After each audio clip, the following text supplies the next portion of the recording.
देखो, जब हम लोग लास्ट क्लास में पढ़ रहे थे एरर्स एंड कंपनसेशन, है ना, एरर्स के बारे में हम बताए थे लास्ट क्लास में कि कौन कौन से एरर होते हैं। ठीक, तो उन एरर में से हम लोग कौन कौन सा एरर पढ़ चुके हैं। Error due to pressure coil inductance, इसका हम लोग एनालिसिस देख लिए थे। इसमें इसका जब हम एनालिसिस किए थे तो इसमें हमको कंक्लूजन ये मिला था कि पहले जो होता है कि तुम्हारा, अगर तुम्हारा प्रेशर कॉइल का इंडक्टेंस हम नहीं मानते हैं तो करंट तुम्हारा क्या रहता है, करंट और वोल्टेज इन फेज रहता है ना, इस तरह से। ठीक है, करंट और प्रेशर कॉइल का वोल्टेज और करंट दोनों इन फेज रहता है।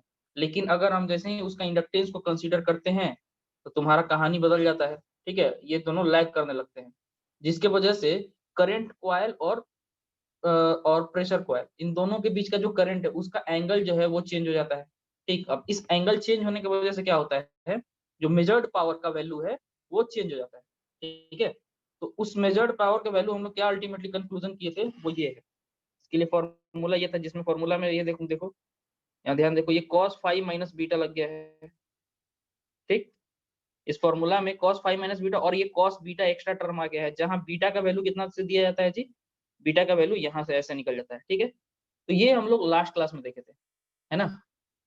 अब जो है ये हो गया था, इसके बाद से इसके कंपनसेशन के लिए क्या बताए थे, इसका कंपनसेशन के लिए हम बताए थे कि यहाँ पे एक आपको क्या करना है, इसके पैरेलल में जो आरबी कनेक्ट किए हैं उसके एक पोर्शन, छोटा सा पोर्शन आर है, उसके पैरेलल में हम लोग क्या करते हैं, एक कैपेसिटर ऐड कर देते हैं सी, जिसका वैल्यू इस इक्वेशन से निकलता है। ठीक है ना। तो ये इतना सारा चीज हम लोग पढ़े हुए थे। ठीक, इसके बाद से अगला जो एरर था वो था कैपेसिटेंस की वजह से। तो ये कैपेसिटेंस किसकी वजह से हो रहा है जी, ये जो इंटरटर्न कैपेसिटेंस होता है ना उसके वजह से हो सकता है, या फिर कोई स्ट्रे कैपेसिटेंस का इफेक्ट हो जाए, वो उसके वजह से हो जाए।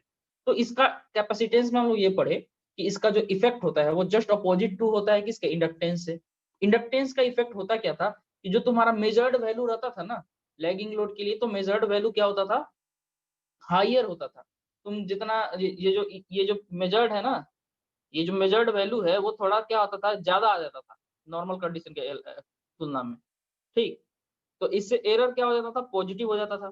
ठीक है, इससे एरर क्या होता था, पॉजिटिव होता था लैगिंग लोड के लिए। यहाँ पे जो इफेक्ट इंडक्टेंस क्रिएट कर रहा था, कैपेसिटेंस का इफेक्ट क्या होगा, जस्ट उसका अपोजिट होगा, है ना। यानी कि मीटर क्या करेगा, कैपेसिटिव इफेक्ट की वजह से क्या करेगा ना, जो एक्चुअल वैल्यू है उससे थोड़ा कम ही, मतलब कम मेजर, मतलब कम क्या करेगा, कम मेजर करेगा, समझे। ठीक है, तो ये हो गया कैपेसिटेंस। तो कैपेसिटेंस को इग्नोर करने के लिए कहता है प्रॉपर शील्डिंग करने की जरूरत पड़ती है थोड़ा सा। ठीक है, तो उतना हम लोग को ये नहीं जानना इस केस में, एरर के बारे, एरर क्यों होता है वो हम लोग एक्सप्लेन कर दिए। अगला जो एरर टाइप हम लोग देखने जा रहे हैं वो थोड़ा इंपॉर्टेंट है, न्यूमेरिकल क्वेश्चन भी बनता है ना। ये देखो, अब जो नेक्स्ट टॉपिक है ये आज का टॉपिक है। ठीक है, जो कल वाला जो नहीं समझा है या फिर नहीं देखा है वो कल वाला देख लेगा, कल के वीडियो से। तो देखो, आज का जो टॉपिक है वो है तुम्हारा error due to connection, error due to different pressure coil connection. ठीक है, तो अब इसमें देखो होगा क्या, ये हम इसके बारे में थोड़ा सा तुम लोग को ऑलरेडी बता चुके हैं कि प्रेशर कॉइल में होता क्या है। देखो यहाँ हम लिखते हैं पॉइंट,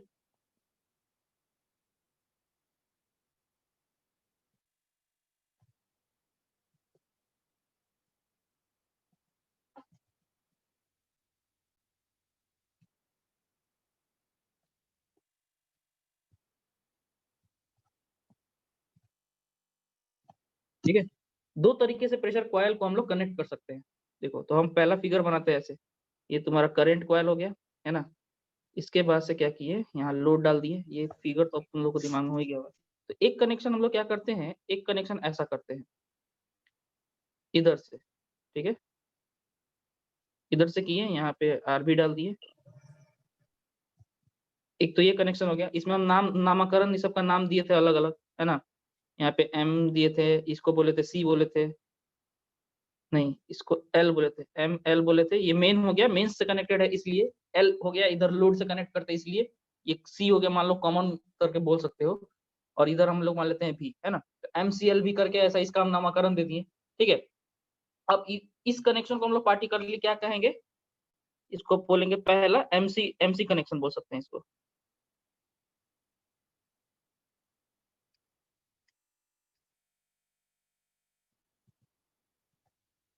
ठीक, एमसी कनेक्शन इसको बोल सकते हैं। दूसरा जो है, जो दूसरा फिगर है तुम्हारा, इसको अब हम क्या कर सकते हैं, दूसरा में यहाँ पे सी जो है ना, इसको हम एल से कनेक्ट कर सकते थे। तो देखो सेम फिगर बनाएंगे, है ना। इसमें हम लोग क्या कनेक्शन कर देंगे, किधर से, देखो यहाँ पे प्रेशर कॉइल है तुम्हारा, सब चीज वैसे ही रहेगा। अब इसका कनेक्शन हम क्या करेंगे, बस यहाँ से उठा के इसको इधर ले आके लगा देंगे, है ना। इधर से इसको जब हम लोग कनेक्शन करेंगे तो ये तुम्हारा हो गया यहाँ से, बाकी सारा चीज वैसे ही रहेगा। ठीक, ये लोड हो गया, नामकरण कर देते हैं। ये तुम्हारा एम हो गया, ये तुम्हारा एल हो गया, और ये पॉइंट सी हो गया, ये तुम्हारा हो गया। तो इस कनेक्शन को क्या बोलेंगे जी, इसको हम लोग बोलेंगे LC connection.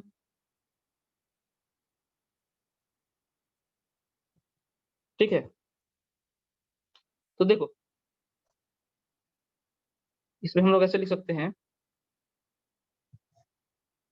In MC connection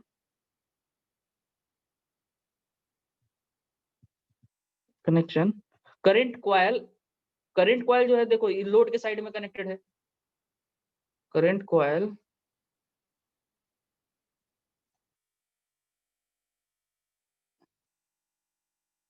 in load side बोल सकते हैं ना। ठीक है, इसको बोल सकते हैं हम लोग similar two volt meter ammeter method.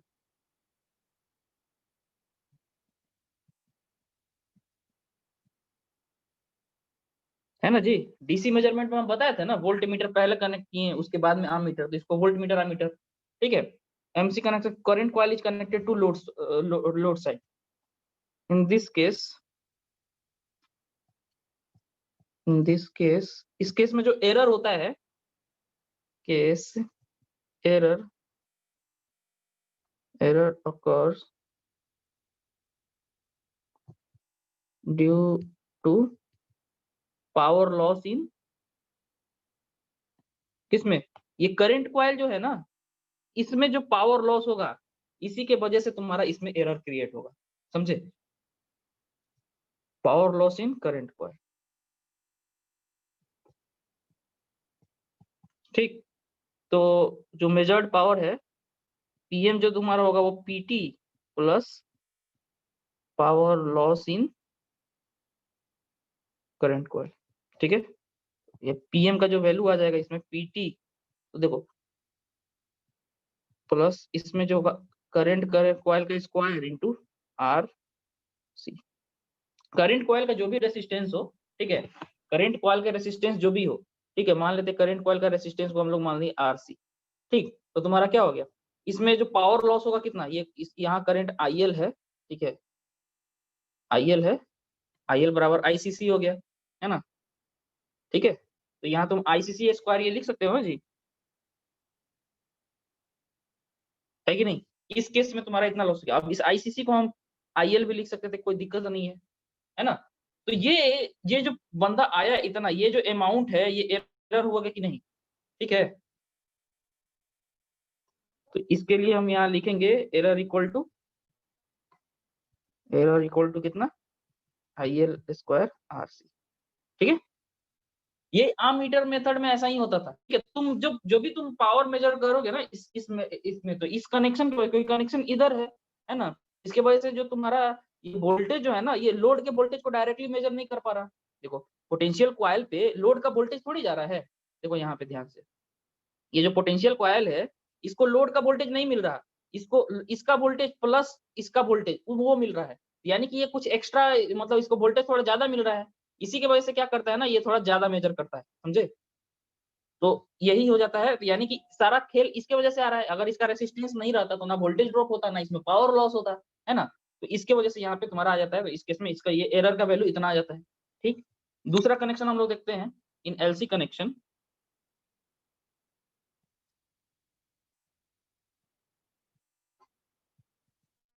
इसमें हम लोग क्या करते हैं, जो प्रेशर कॉइल है, PC is connected in load side. ठीक है, ये तुम्हारा किसके सिमिलर है जी? यही हम लिख देते हैं, similar to ammeter voltmeter method, समझे ना? ठीक, तो ये तुम्हारा अमीटर वोल्टमीटर की तरह सिमिलर हो गया। तो प्रेशर कॉइल तुम्हारा लोड साइड में कनेक्टेड हो गया। अब इसके वजह से तुम्हारा क्या होगा, इन दिस केस, इस केस में, this case error is of course due to, इस केस में जो एरर जो होता है ना, देखो एरर क्या होगा, देखो बात को समझो, तुम्हारा अगर तुम्हारा ये इधर कनेक्ट किया हुआ है ये कॉइल, तो इसमें लोड करंट डायरेक्टली फ्लो हो रहा है। लेकिन अब इस केस में देखो, ये इसमें क्या लोड करंट फ्लो हो रहा है, ये बताओ। ये जो आईसीसी है, ये अब आईसीसी तुम्हारा लोड करंट के तो बराबर नहीं हुआ है ना। देखो अब आईसीसी बराबर तुम्हारा आईपीसी प्लस आईएल हो गया, है कि नहीं? ठीक है, power loss in potential coil. ठीक है, तो इस केस में जो पावर लॉस हो रहा है वो किसकी वजह से हो रहा है? पोटेंशियल कॉइल में जो पावर लॉस हो रहा है उसके वजह से, क्योंकि इसी में ना एक्स्ट्रा करंट जा रहा है। ये करंट अगर नहीं जाता तो तुम्हारा इसमें लॉस नहीं होता। ठीक है, तो इसमें जो ये आईपीसी जा रहा है इसकी वजह से इसमें लॉस हो रहा है। तो इस केस में जो मेजर्ड पावर हो जाता है उसका वैल्यू हम लोग क्या कैसे देते हैं, पीएम जो हो जाएगा वो तुम्हारा true plus power loss in pressure coil. इसको लिख सकते हो PM equal to PT plus power loss in PC. कितना हो जाएगा? ये तुम्हारा हो जाएगा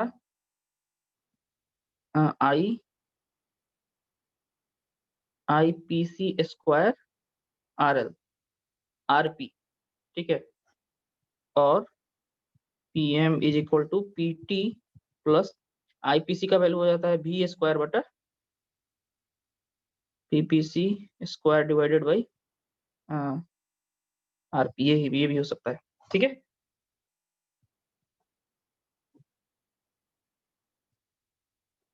देखो इसमें इस इक्वेशन में ध्यान से देखना, where R P equal to कितना होता है, आर पी प्लस आर भी, है ना। ये जो कॉइल है यहाँ पे ये आर भी कनेक्टेड है ना, और ये इसका अपना रेजिस्टेंस एलपी है कॉमा आरपी है। ठीक, तो इसका तुम्हारा ये आरपी तुम्हारा इन दोनों का सम हो गया, एक चीज तो ये। फिर तुम्हारा जो लॉस होगा, देखो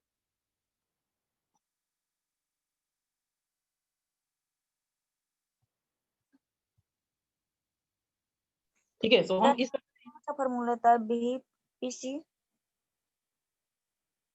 कौन सा, ये वाला? हाँ, B square P C by R P, वो तो गुना मैंने है तो डिवाइड कर दिया। हाँ हाँ, देखो तो देखो कैसे डिवाइड कर दिए है, वही बता रहे। देखो आईपीसी बराबर कितना हो जाएगा, वीपीसी बटा आरपी लिख सकते हो। अगर इंडक्टेंस को हम लोग इग्नोर कर दे तो लिख सकते हैं कि नहीं, है ना। आईपीसी का वैल्यू तुम वीपीसी इफ, फिर से समझाइए सर। सुनो सुनो सुनो, कुछ समझने वाली बात नहीं है इसमें। देखो power loss IPC square RP, यहां तक समझ में आया? बोलो। पीटी प्लस आई स्क्वायर पी सी प्लस गुने आर पी, वो समझ में आया। हाँ ठीक है, यहाँ तक समझ गया तो बहुत अच्छे। यहाँ देखो आईपीसी का वैल्यू जो होता है वो तुम्हारा हो जाएगा वीपीसी बटा आरपी। कैसे?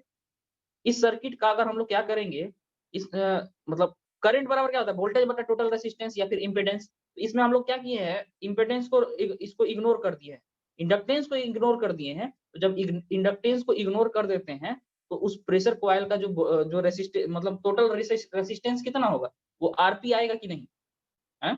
तो आईपीसी का जो वैल्यू जो करंट होगा वो वोल्टेज बटा रेसिस्टेंस होगा कि नहीं, ये बोलो। होगा, बोलो जल्दी। सर तो आई, हाँ ये सर। ये होगा ना जी, ये तो करंट हो, तो करंट बराबर क्या होगा, यहाँ पे जो भी वोल्टेज है उस वोल्ट उतना वोल्टेज डिवाइडेड बाई इसका टोटल रेसिस्टेंस। अगर हम एलपी को इग्नोर कर दिए हैं तो यहाँ हम एलपी को इग्नोर कर दिए हैं, उसके इंडक्टेंस को इग्नोर कर दिए हैं, तो करंट का वैल्यू इतना होगा। इसलिए I PC square multiplied by R का वैल्यू कितना हो जाएगा, VPC बटा RP इसका स्क्वायर मल्टीप्लाइड बाई RP, समझे, ये कितना आ जाएगा VPC square divided by RP into RP, इसका RP का स्क्वायर इंटू RP, तो ये जो होगा ना ये कैंसिल हो जाएगा स्क्वायर से, समझे, तो ये तुम्हारा बचेगा VPC स्क्वायर बटा RP, समझे, इसको यस ऐसे सर, समझ गए ना कैसे आया है, ठीक है, यस सर, क्लियर हुआ मंजित, यस सर। चलो समझ गए, तो ठीक है, तो इन दो चीजों दोनों में एरर आया, अब तुम बोलोगे कि सर कौन सा मेथड कब यूज किया जाए, एक जेन्युइन सवाल हो सकता है, समझे, तो देखो इसके लिए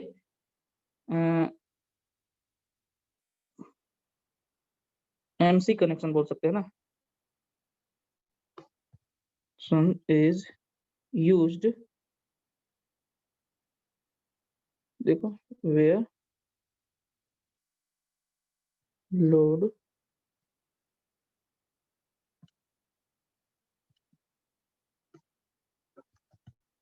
is small as with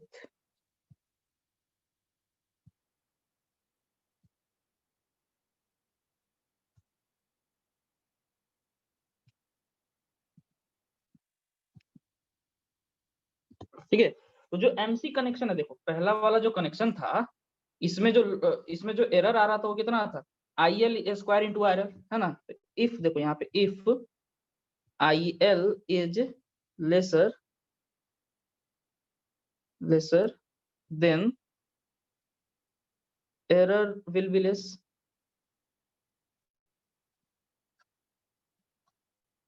है कि नहीं, अगर मान लो IL का वैल्यू कम है तो एरर कम होगा कि नहीं, बताओ, ये IL के डायरेक्टली प्रोपोर्शनल है, तो तुम्हारा एरर कम होगा कि नहीं उस केस में, बोलो बताओ, होगा ना, इसीलिए ये वाला जो मेथड होता है MC वाला कनेक्शन, ठीक है, इस कनेक्शन को हम लोग कब यूज करते हैं, जब लोड करंट कम हो, लोड करंट कब कम होता है, जब लोड का रेसिस्टेंस ज्यादा हो, ठीक है, तो हम लोग फिलहाल करंट पे फोकस रखते हैं, तो क्या बोले, जब लोड का करंट कम हो तो आप इस मेथड को यूज कर लीजिए, ठीक है, एरर कम आएगा, ठीक, इसमें देखो जो तुम्हारा LC कनेक्शन कब यूज होगा, LC connection is used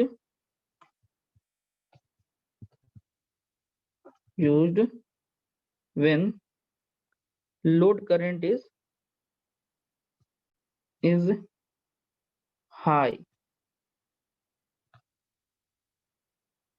is high so that very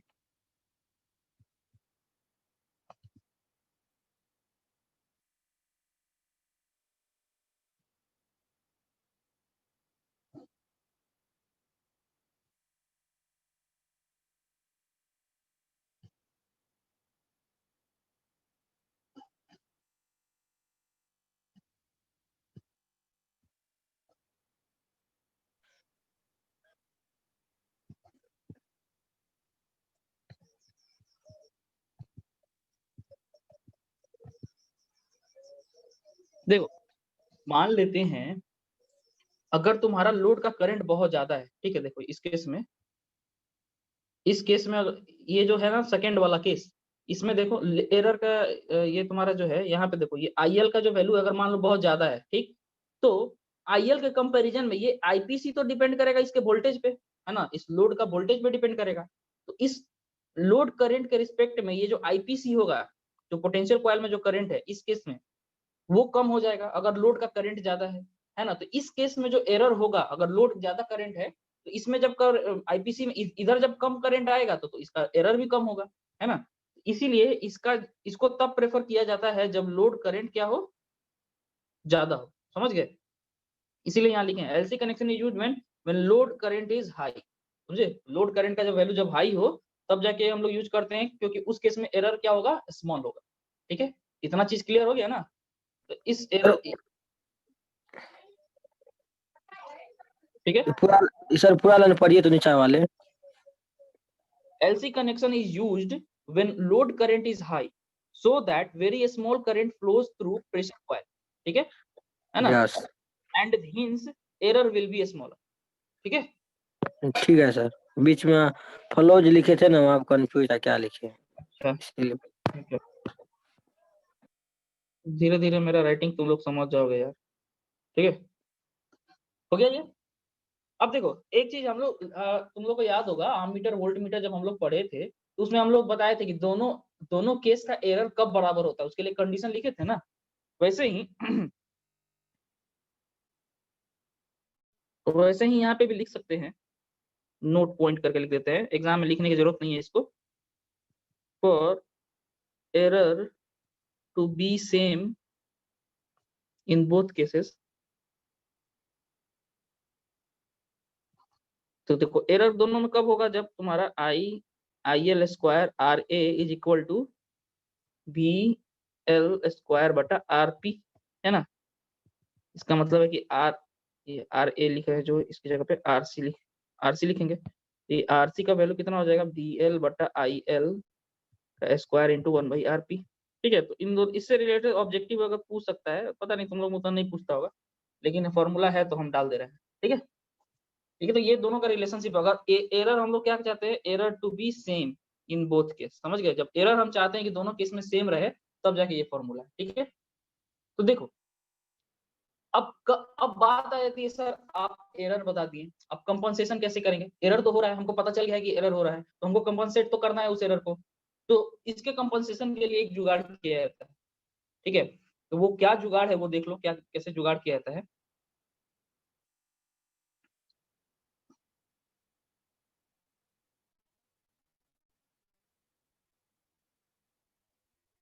एक चीज नोटिस करना, एक सेकंड, तुम्हारा जो कंपनसेशन जो होता है वो हम दोनों मेथड के लिए नहीं यूज करते, किसी एक मेथड के लिए यूज करते हैं, ठीक है?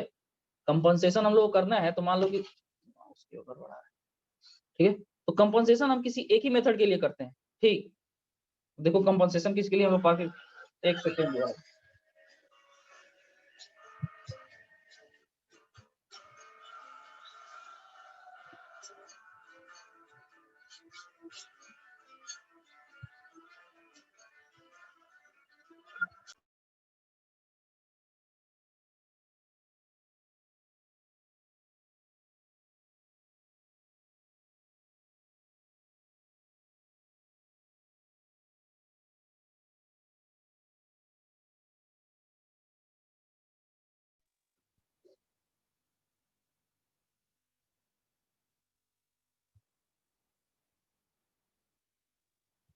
सॉरी भाई लोग, ठीक है?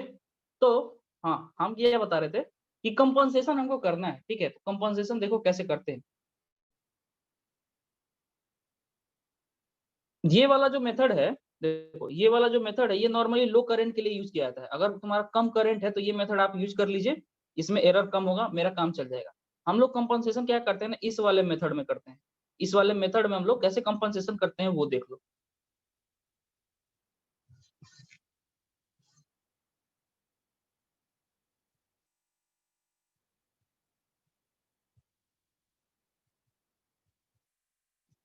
इसको हम लोग बोलते हैं, इस कंपनसेशन को हम लोग नाम देते हैं कि कंपनसेशन फॉर पावर लॉस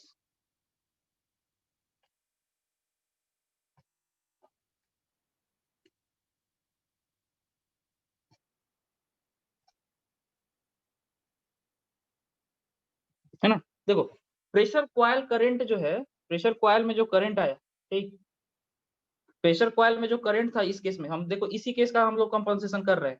इसमें प्रेशर कॉइल के करंट की वजह से ही लॉस हो रहा है कि नहीं? ठीक है, तो हमको इसका कंपनसेशन के लिए देखो हम लोग करते क्या है,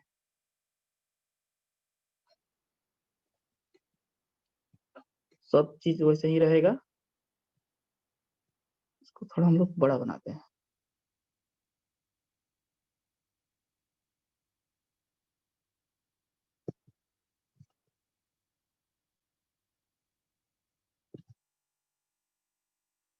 यहाँ इसका कॉइल है, ठीक है? अब जब हम कनेक्शन करेंगे ना तो बस यहीं पे ध्यान रखना है, जब हम कनेक्शन क्या करते हैं, यहाँ से कनेक्शन उठाते हैं, ठीक, और यहाँ से हमको इसको डायरेक्ट पहले लगाना था, है ना? हम डायरेक्ट नहीं लगाते, हम क्या करते हैं, इसको यहाँ से लेके जाते हैं इधर से, ठीक, और इस इधर ही एक ऐसे ऐसे हम लोग वाइंडिंग करते हैं इसी के अंदर से, इसी के पैरेलल में एकदम, समझे, ठीक है। इसके बाद से पैरेलल में एकदम वाइंडिंग करके तब जाके यहाँ लेके जाते हैं, यानी कि एक एक्स्ट्रा कॉइल हम लोग लगा रहे हैं, समझे। ये जो पैरेलल में हम कर रहे हैं ना, इससे अल्टीमेटली क्या कर रहे हैं, एक एक्स्ट्रा कॉइल लगा रहे हैं। इस एक्स्ट्रा कॉइल को हम लोग कहते हैं कंपनसेटिंग कॉइल, समझ गए। यानी कि हम एक एक्स्ट्रा कॉइल लगाएं। अब सवाल ये है कि सर ये एक्स्ट्रा कॉइल करेगा क्या, है कि नहीं। देखो इसमें देखो, अब इसके बारे में क्या है,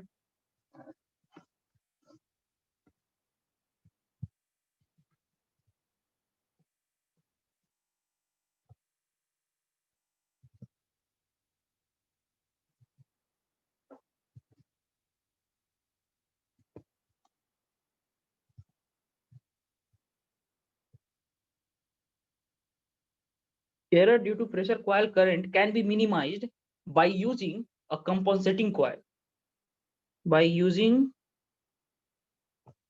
a compensating coil,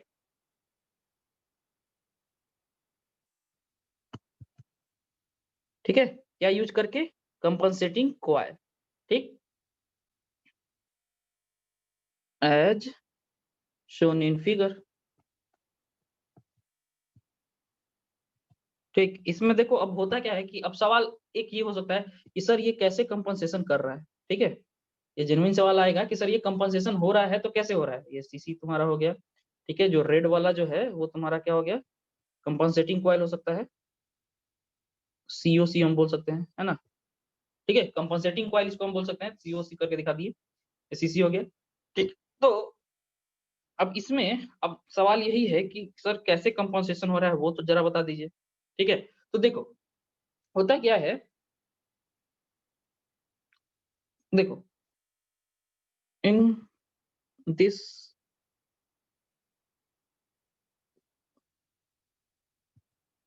compensating coil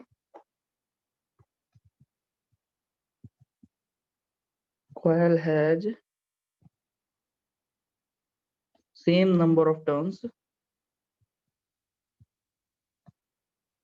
as to that of current coil।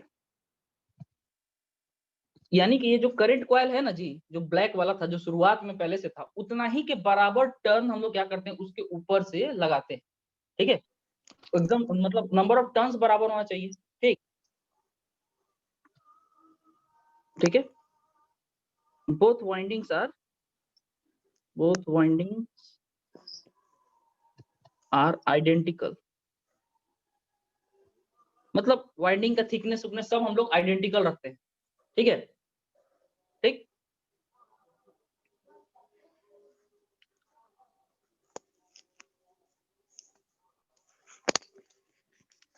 अब इसमें देखो हम लोग क्या करते हैं,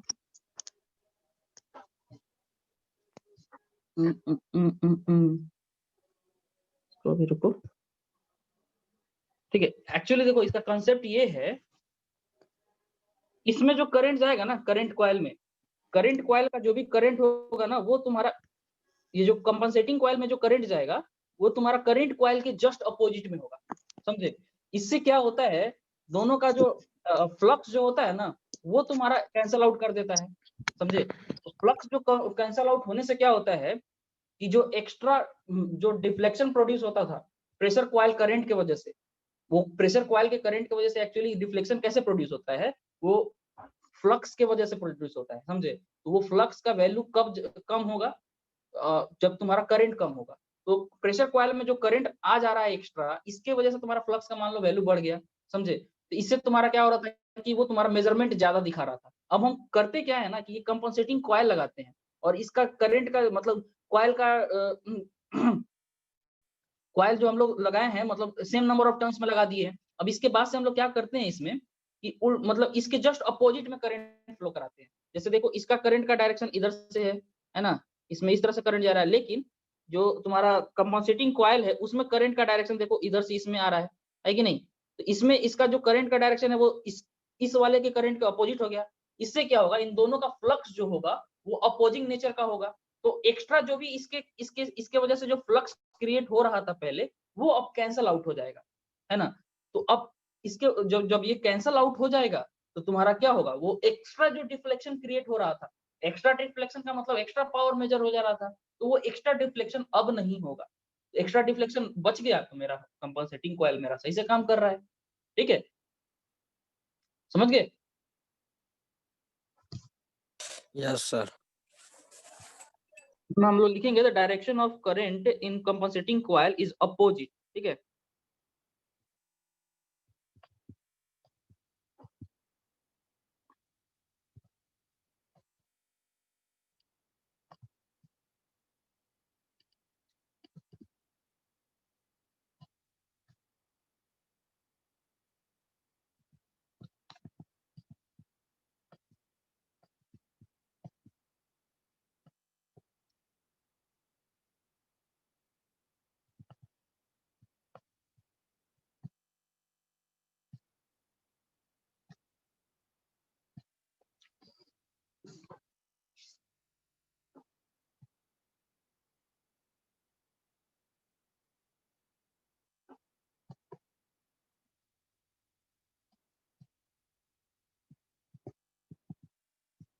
ठीक है।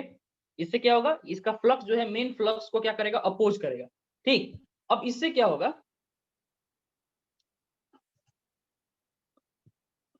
सो द रिजल्टेंट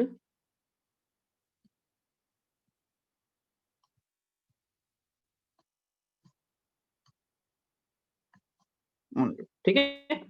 तो अब क्या होगा, इससे इससे तुम्हारा क्या हो जाएगा, तुम्हारा फ्लक्स जो है मतलब इस करंट कॉइल की वजह से होगा, और तुम्हारा मतलब जो रीडिंग है वो सही हो जाएगा। बस इतना ही इसमें लिखना, ज्यादा लिखना नहीं है। बात समझ गए तो इतना लिख देंगे। ठीक है, easy coil only 10 the error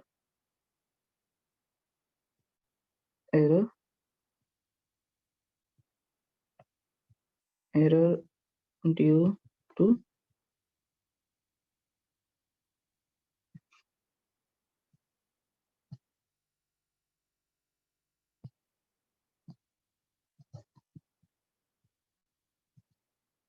ठीक है, बस इतना ही ध्यान इसमें रखना है।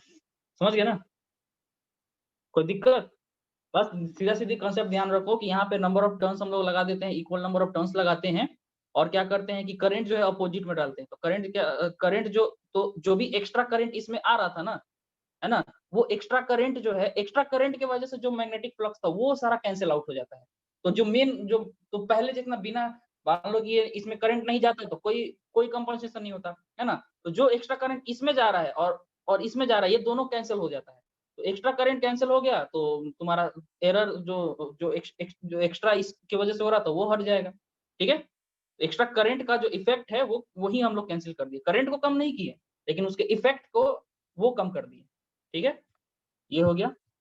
इसके बाद से जो है अब सिंपल सिंपल चीजें हैं, जैसे एडी करंट एरर होगा। ठीक, इसके बाद से तुम्हारा टेम्परेचर एरर होगा। ये वाला थोड़ा मतलब इंपॉर्टेंट था। ठीक है, क्योंकि ये कंपनसेटिंग कॉइल को जो है ना, ये स्पेशली यूज यहाँ लिख भी लेते हैं।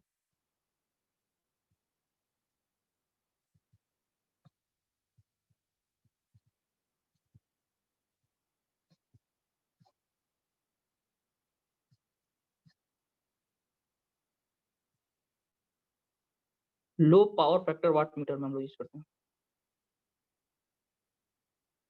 Low power factor watt meter होता है, जैसे पावर फैक्टर अगर कम हो ना, तो तुम्हारा जो नॉर्मल वाट मीटर है ना, वो मेजर करने में एरर बहुत ज्यादा देगा। उसके लिए क्या किया जाता है, लो पावर फैक्टर को मेजर करने के लिए स्पेशली वाट मीटर का कंस्ट्रक्शन किया जाता है। और उस स्पेशल में क्या किया जाता है, कुछ सर्टेन फीचर्स ला दिया जाता है, जिसमें से एक कंपनसेटिंग कॉइल भी है। यानी कि लो पावर फैक्टर मीटर में क्या किया जाता है, उसको इसको यूज किया जाता है। ठीक है, चलो ये तुम्हारा हो गया। इसका करेक्शन कैसे हुआ ये, ठीक है, कंपनसेशन पे दिमाग में रखना है। अब जो अगला एरर है वो error due to eddy current. Eddy current की वजह से एरर होगा। तो एडी करंट क्यों होता है जी, एडी करंट क्यों होता है, मैग्नेटिक फील्ड में मेटालिक पोर्शन होता है, उसमें एडी करंट फ्लो होता है। मतलब जितना तुम्हारा मेटल का पोर्शन जितना ज्यादा रहेगा, अल्टरनेटिंग करंट है, उसमें मेटल के पोर्शन को आप रखे हुए हैं, तो उसमें एडी करंट प्रोड्यूस होना ही है। तो ये जो है प्रॉब्लमेटिक है, ठीक है। तो इसके लिए क्या किया जाता है, इसको अवॉइड करने का तरीका है कि आप मेटल पोर्शन को कोशिश कीजिए कि कम रहे, ठीक। इसके अलावा जो मटेरियल यूज कर रहे हैं वो मटेरियल आपका अच्छा होना चाहिए, है ना, ठीक है। तो क्या किया जाता है इसके लिए, मतलब हम लोग हाई रेसिस्टिविटी मटेरियल यूज करते हैं, ठीक है। तो इसके बारे में हम लोग बहुत ज्यादा डिटेल नहीं जानेंगे, सिंपल से लिखेंगे error due to eddy current, ठीक। Eddy currents in metallic portion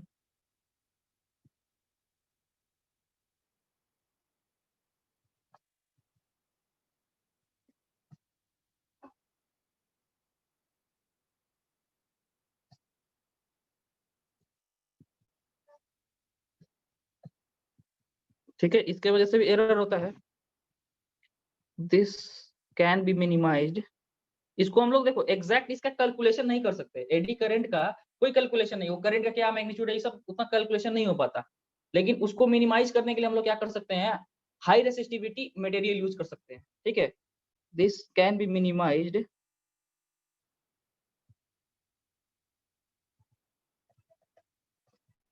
by using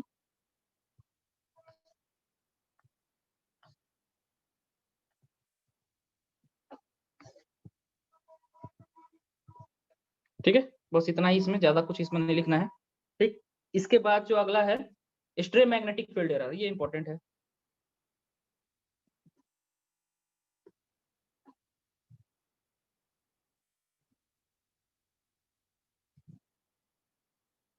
ठीक है। देखो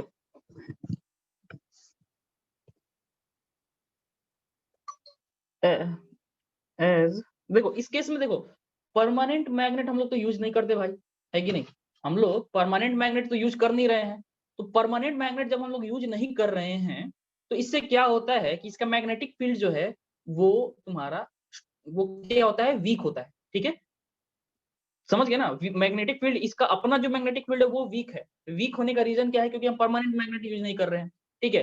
अब इसके वजह से क्या होता है कि थोड़ा भी अगर मतलब बाहर से मैग्नेटिक फील्ड आया तो आपको इसको शील्ड करना बहुत जरूरी हो जाता है, ठीक है। As magnetic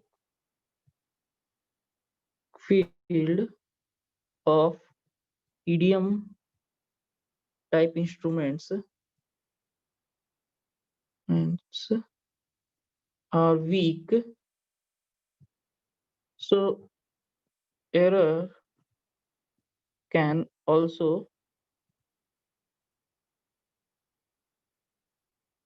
occur due to stray magnetic fields,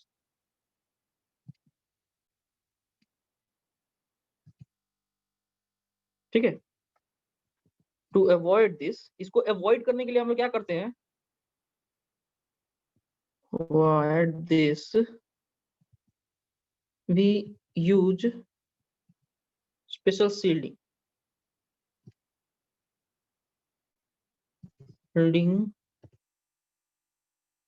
against stray magnetic field,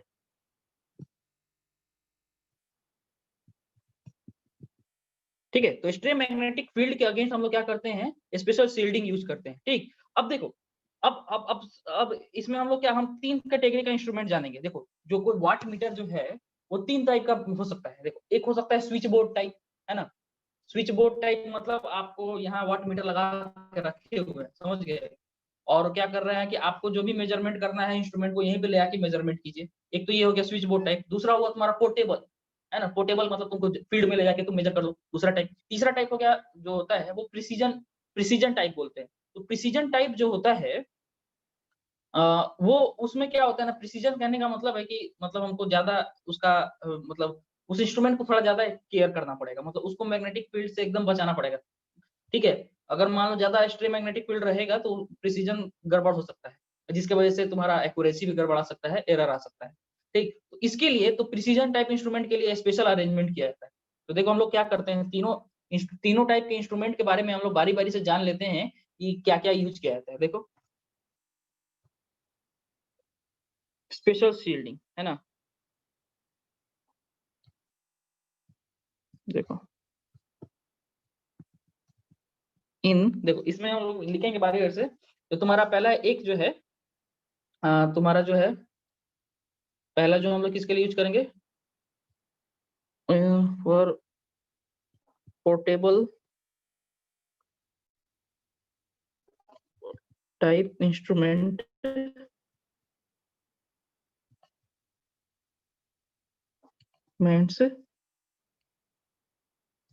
portable type जो इंस्ट्रूमेंट होता है उसमें हम लोग क्या करते हैं, लैमिनेटेड आयरन शील्ड्स यूज करते हैं। समझे क्या यूज करते हैं, लैमिनेटेड आयरन शील्ड। हो सकता है ऑब्जेक्टिव में पूछे तो इसीलिए हम इसको लिखवा दे रहे हैं इतना, लेकिन डिटेल पूछता नहीं है। आर यूज्ड, ठीक। जो दूसरा टाइप है वो तुम्हारा कौन सा है,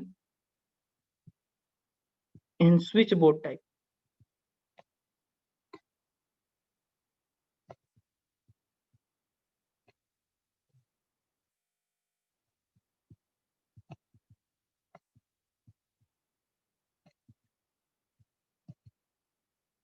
स्विच बोर्ड टाइप इंस्ट्रूमेंट में हम लोग क्या करते हैं, हम लोग किस तरह का मटेरियल इसमें यूज करेंगे, ठीक है, स्टील का केसिंग प्रोवाइड करते हैं।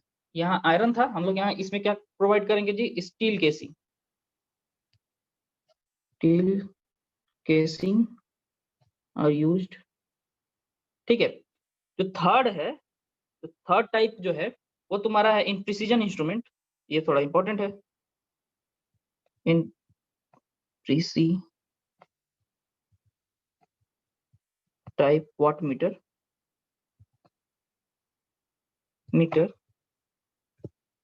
ए static arrangement is used.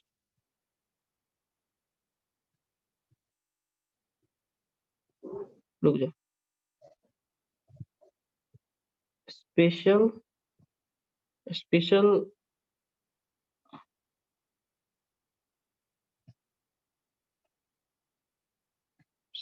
care has to be taken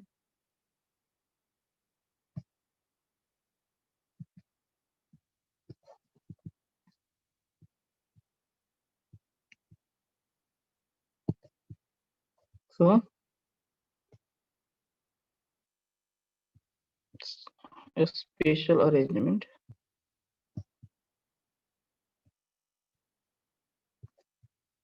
called a static arrangement, बड़ा पॉपुलर नाम है ये, a static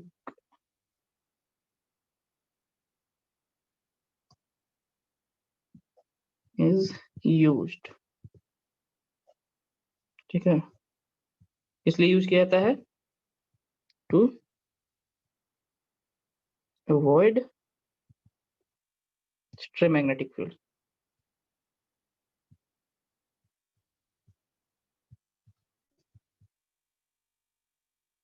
ठीक है। तो स्ट्रे मैग्नेटिक फील्ड को अवॉइड करने में क्या करते हैं, एक स्पेशल अरेंजमेंट यूज करते हैं जिसको ए स्टैटिक अरेंजमेंट कहते हैं। अब इसका जो है ना फिगर हम लोगों को देख लेना होगा, ये रहा इसका फिगर।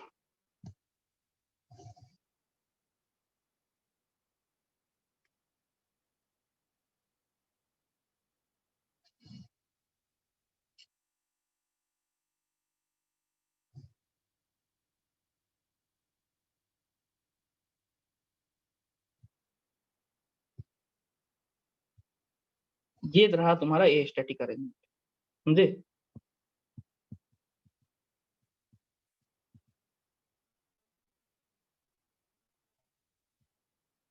देखो इसमें होता क्या है, देखो बहुत इसका ज्यादा डिटेल हम नहीं लिखवाएंगे, समझे। हमको नहीं लगता कि इसका डिटेल पूछेगा, लेकिन तुम लोग समझ लो कि बस होता कैसे है।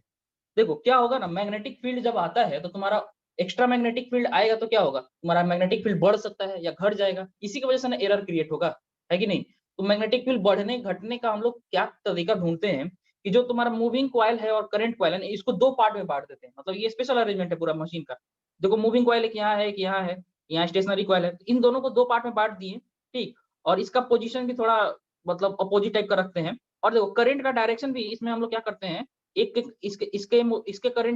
इसके करंट कॉइल में करंट का डायरेक्शन और इसके करंट कॉइल में करंट का डायरेक्शन दोनों को अपोजिट कर दिए। मूविंग कॉइल में भी इसका डायरेक्शन अपोजिट कर देते हैं। इसके वजह से अपोजिट करने से क्या होता है ना कि कोई भी एक्स्ट्रा मैग्नेटिक फील्ड आया तो क्या होगा, वो इसमें ऐड होगा तो इसमें माइनस हो जाएगा, समझे। इसमें अगर ऐड प्लस होता है, समझे, एक कॉइल में अगर प्लस होगा तो दूसरे वाले में माइनस हो जाएगा, तो ओवरऑल क्या हो जाएगा, 0, समझे। यही अरेंजमेंट इसमें यूज होता है, इसका हम लोग डिस्क्रिप्शन नहीं लिखने वाले हैं, ठीक। ये हो गया तुम्हारा एस्टेटिक अरेंजमेंट, ठीक है। ये तुम्हारा टेम्परेचर हम लोग कौन सा देख लिए, मैग्नेटिक फील्ड जो एक्स्ट्रा मैग्नेटिक एरर है उसको हम लोग इस तरह से अवॉइड कर सकते हैं। इसके बाद से जो हम लोग नेक्स्ट जो देख रहे हैं वो कौन सा है, temperature error.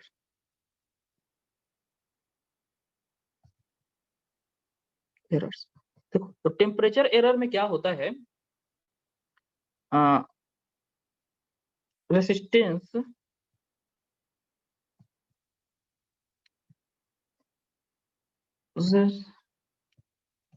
as resistance increases with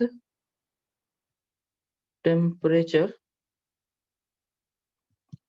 so this causes some error, ठीक है। टेम्परेचर के साथ क्या होता है, रेसिस्टेंस बढ़ता है, और टेम्परेचर के साथ क्या होता है ना, स्प्रिंग का भी स्टिफनेस है वो भी चेंज हो जाता है। Temperature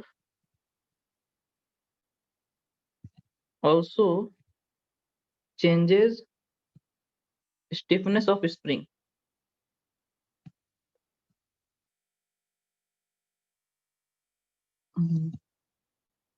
which cause error,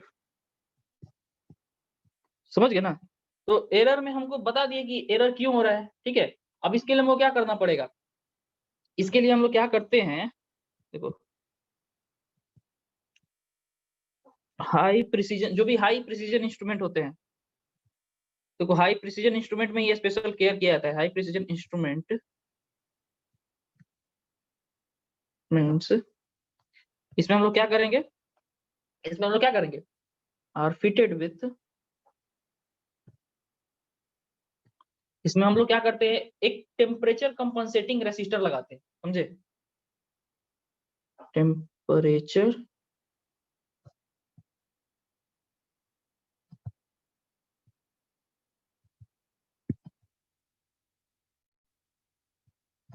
is provided to reduce error, ठीक है। तो ये हो गया तुम्हारा टेम्परेचर। तो ये तुम्हारा जो है सारा एरर का जो है ना, ये कहानी खत्म, समझे। जो एरर है और उसका कंपनसेशन है वो खत्म, तो सिंगल फेज का मेजरमेंट कैसे होता है वो खत्म। अब जो बचा है ना वो कुछ क्वेश्चन बचा है, कुछ अगर हम लोग क्वेश्चन कर लें, समझे, तो हम लोग को थोड़ा सा आइडिया मिल जाएगी कि हाँ हम लोग क्या क्या पढ़े हैं अभी तक, ठीक है। तो इसी के बेस पे हम लोग क्या करते हैं, एक क्वेश्चन कर लेते हैं, तुम लोगों को भी थोड़ा कॉन्फिडेंस आ जाएगा। कल सर, कौन बोला कल? कल भाई सिलेबस कंप्लीट करना है कि नहीं तुम लोगों को, बोलो।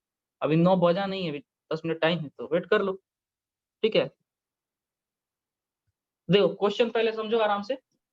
Measurement of a load at 100 volt and 9 ampere at a power factor of 0.1 लागी। देखो हमको क्या क्या दिया है, गिवन है ना, हम लोग क्वेश्चन पढ़ते चलेंगे, गिवन लिखते चलेंगे। क्या क्या दिया है जी, लोड का यानी कि वोल्टेज दिया है VL बराबर 100 वोल्ट, करंट दिया है IL बराबर कितना 9 एम्पियर, और क्या दिया है, पावर फैक्टर भी दिया है, power factor PF, power factor किसको, cos फाई को बोलते हैं ना, ये तुम्हारा कितना दिया है 0.1, ठीक है। अब बोला pressure coil circuit has a resistance of 3000 ओम, यानी कि आरपी जो प्रेशर कॉइल रेजिस्टेंस का मतलब क्या हो गया, मतलब उसका जो छोटा वाला रेजिस्टेंस और जो एक्सटर्नल रेजिस्टेंस है ना, आरपी बराबर आरपी प्लस आरबी, समझे। ये दोनों मिलके कितना है जी, वो तुम्हारा है 3000 ओम, ठीक, ये दे दिया। इंडक्टेंस कितना है, उसका इंडक्टेंस का भी वैल्यू दिया हुआ है, यानी कि एलपी दिया हुआ है तुम्हारा कितना 30 मिली हेनरी, सॉरी, ठीक है। ये हो गया, इतना डेटा मिल गया। Calculate the percentage error in reading when pressure coil is connected on load side, पहला, समझ गए। हम लोग क्या निकालना है, to find error, percentage error, है ना। तो एरर क्या होता है जी, पीएम माइनस पीटी बटा पीटी, है ना, वेयर पीएम कितना, पीटी कितना हो जाएगा जी, ये बताओ। पीटी तुम्हारा कितना हो जाएगा बोलो, जो लोड दिया है ना, पीटी तुम्हारा हो जाएगा VL IL cos फाई, जो दिया रहता है पीटी उसी से हो जाता है। तो हम लोग पीटी पहले ही पता चल गया, देखो यहाँ पे तुम्हारा 100 मल्टीप्लाइड बाई 9 मल्टीप्लाइड बाई 0.1, इसका वैल्यू कितना आ जाएगा जी, ठीक है, इसका वैल्यू आ जाएगा तुम्हारा, इससे ये गया पॉइंट, तुम्हारा आ जाएगा 90, है ना। इससे तुम्हारा इसका वैल्यू कितना आ जाएगा 90, ठीक है। तो ये 90 वाट इसका ट्रू वैल्यू हो गया। तो हमको एरर निकालने के लिए क्या चाहिए भैया, पीएम का वैल्यू चाहिए, यही ना चाहिए जी। मेजर्ड पावर निकल जाएगा तो मेरा एरर निकल जाएगा, है ना, मल्टीप्लाइड बाई 100 हो जाएगा, ठीक। तो यही हमको निकालना है, ठीक है। So PM has to be found, PM को हमको निकालना है। तो देखो अब इसमें बोला है कि पहला केस क्या है, जो तुम्हारा प्रेशर कॉइल है वो उसको हम लोग कहाँ कनेक्ट किए हैं, लोड साइड में। चलो पहला केस ले लेते हैं, प्रेशर कॉइल जो है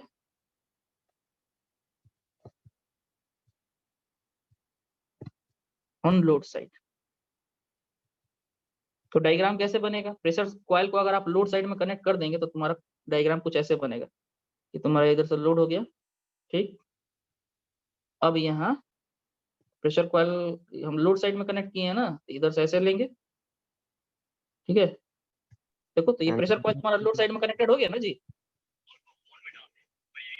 समझ रहे हो ना, ये एलसी कनेक्शन है बेसिकली,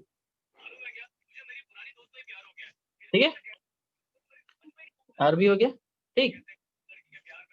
एक सेकंड जरा तुम लोग होल्ड करना।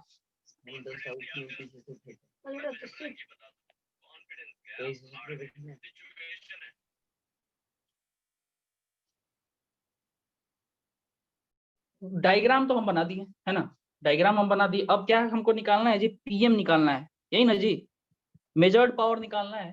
तो देखो ये एलसी कनेक्शन है ना, तो एलसी कनेक्शन में तुम लोग अगर पीछे नोटिस किए होगे तो पीएम का वैल्यू था पीटी प्लस भी पीसी का स्क्वायर बटा आरपी, था कि नहीं, था ना, बोलो, ठीक है। तो ये फॉर्मूला तब था, समझे, अरे नॉइज तुम लोग हल्ला कम करो, ठीक है। तो ये फॉर्मूला कब था बताओ, ये जब हम लोग इंडक्टेंस को इग्नोर कर दे रहे थे, है ना, ठीक है। तो यहाँ पे हम लोग जब इंडक्टेंस को मान लो अगर हम एक तो हम लोग इग्नोर कर देंगे तो मेरा ये हो जाएगा। तो अब सवाल ये है कि इंडक्टेंस को इग्नोर कर देंगे तब जाके ये VPC होगा, अगर इंडक्टेंस को रखेंगे तो यहाँ, ठीक है। हम सॉल्व करते हैं इसको, तुम लोग को धीरे धीरे ये क्लियर हो जाएगा। ट्रू पावर हमारा निकाल चुके हैं, यहाँ पे हम ये कनेक्शन कर दिए, ठीक है। अच्छा हम एक फॉर्मूला भी तो यूज कर सकते हैं यार, एक सेकेंड, हम लोग पीएम के लिए एक फॉर्मूला था, इसको ना यूज करके हम लोग डायरेक्ट ये यूज कर सकते हैं। पीएम बराबर जो होता है वो होता है BL IL cos beta into cos pi minus beta, है ना, फॉर लैगिंग लोड। ये फॉर्मूला था कि नहीं, बोलो, ये फॉर्मूला ध्यान में है कि नहीं तुम लोग को बताओ। Yes sir. ठीक है, जी सर। चलो तो ये फॉर्मूला में हमको अब चाहिए क्या, बीटा चाहिए कि नहीं, बोलो। हमको इस फॉर्मूला में बीटा का वैल्यू हो जाएगा tan inverse omega L P बटा RP। अब बताओ ओमेगा L, ओमेगा का वैल्यू कितना हो जाएगा, 50 हर्ट्ज दिया है, समझे। तो ओमेगा L कितना हो गया, तो tan इनवर्स तुम्हारा ये हो जाएगा, ओमेगा का जगह 2 into pi into 50 into LP का वैल्यू हम लोग को डालना होगा, ठीक है। तो LP तुम्हारा, LP का वैल्यू जो भी हो 30 मिली है ना, तो 30 इंटू 10⁻³ डिवाइडेड बाई RP का वैल्यू कितना है, देखो इतना RP का वैल्यू है, ठीक। इसको हम जब डाल देंगे, ठीक है, तो अल्टीमेटली बीटा का जो वैल्यू आएगा, इसको जब सॉल्व करने पे जो आता है ना, हम तुमको डायरेक्ट वैल्यू बता देते हैं, उतना कैलकुलेशन पे दिमाग नहीं लगाएंगे, वो तुम्हारा रेडियन में आएगा। देखो रेडियन में निकाले या फिर एंगल में निकाले, ठीक है। तो तुम्हारा मान लेते हैं उसका रेडियन में जो वैल्यू आएगा वो आएगा 0.00, हम डेटा देख के लिख देते हैं, है ना। तो ये इतना रेडियन में आएगा, इसको डिग्री में भी चेंज किया जा सकता है, मतलब कैलकुलेटर में तुम जिस फॉर्म में निकालो, ठीक। तो ये तुम्हारा इतना रेडियन आ गया, ठीक है। ये बीटा का वैल्यू हो गया। अब हम लोग को क्या करना है, इसमें सब पुट करना है। तो कॉस बीटा हम लोग निकाल लेंगे, तो कॉस बीटा का वैल्यू हम लोग ऐसे ही निकाल लेंगे, ये तो निकल जाएगा। अब कॉस फाई माइनस बीटा कितना हो जाएगा जी, ठीक है। तो देखो फाई का वैल्यू कितना हो जाएगा, फाई जो तुम्हारा दिया हुआ था कॉस इनवर्स, देखो यहाँ पे तुम्हारा कॉस कॉस फाई इतना दिया है ना, ठीक है। ये पीएफ लाइक था, कॉस फाई इतना है, तो फाई यहाँ से कितना हो जाएगा, कॉस इनवर्स 0.1 इतना आएगा ना जी, बोलो। Yes sir. ठीक है, तो जब तुम्हारा क्या होगा, ठीक,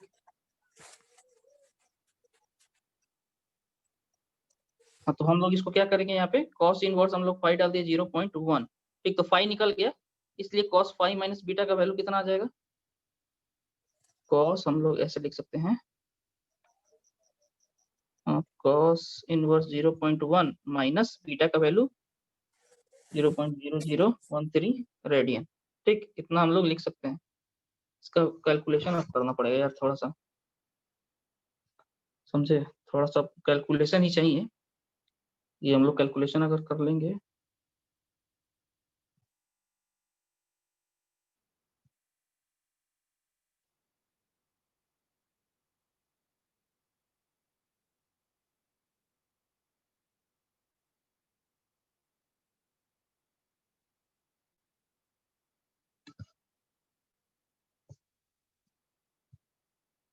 चलो कैलकुलेशन हम लोग कर लेते हैं।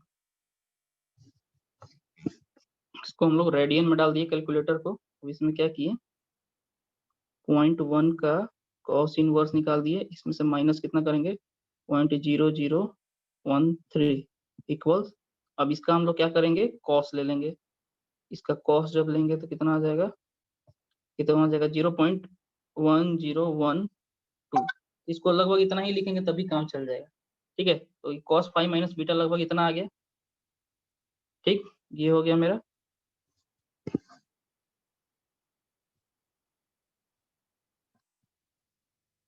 तो ये सारा चीज हो गया, तब हम लोग इसको क्या करते हैं, अब फॉर्मूला निकालते हैं। पी एम इक्वल टू कितना हो जाएगा जी, 100 मल्टीप्लाइड बाई करंट का वैल्यू कितना था 9, 9 इंटू कॉस बीटा का yes sir. Value, cos beta का 9। वैल्यू, कॉस बीटा भी निकालना पड़ेगा ना।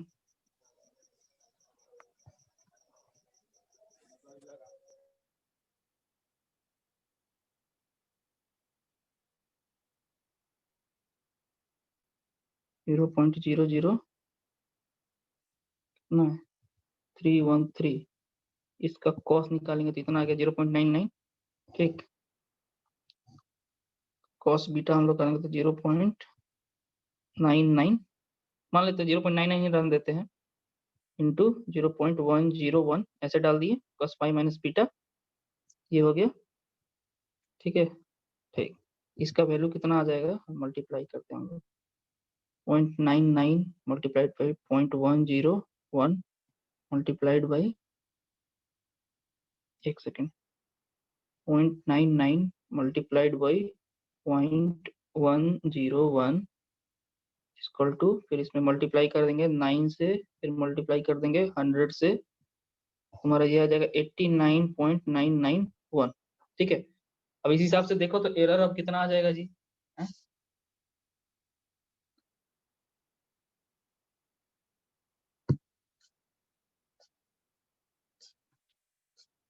एरर अब कितना आ जाएगा। चलो अगर हम बाकी सब चीजों को,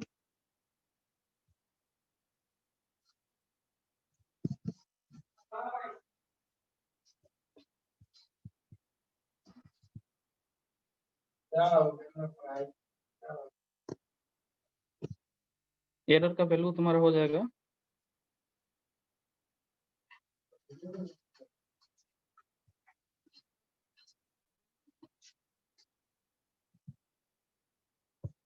वेट कीजिए, ठीक है, कैलकुलेट करते हैं हम लोग।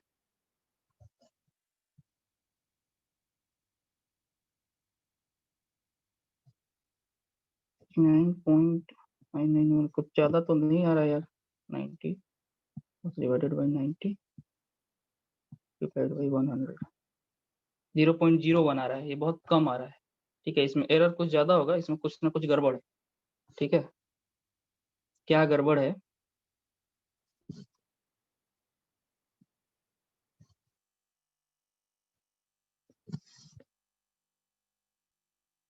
फॉर्मूला हम लोग इसमें अब रहे दीजिए सर। रह दें। एक काम करते हैं, यहाँ से कल का क्वेश्चन हम लोग यहाँ से कल शुरू करेंगे, समझे? सर कल हो जाएगा। कल फ्रेश माइंड से तुम लोग एक बार फॉर्मूला जो हम पीछे इससे पहले वाले जो क्लास में सारा फॉर्मूला बताया था ना, करेक्शन फैक्टर है ना, एरर निकालने का, मेजर्ड वैल्यू, वो सारा एक बार पढ़ लेना, समझे? उसके बाद से हम लोग यही ये वाला क्वेश्चन शुरू करेंगे। कल का 2 क्वेश्चन कर लोगे ना तो तुमको पावर मेजरमेंट का जो पीछे वाला जो है ना, वो जो भी अभी तक बताए हैं उसका कंसेप्ट थोड़ा क्लियर हो जाएगा न्यूमेरिकल पॉइंट ऑफ व्यू से भी। ठीक है? Yes sir. ठीक है, चलो तो फिर एंड करते हैं। ठीक है sir, good night sir. Good good night.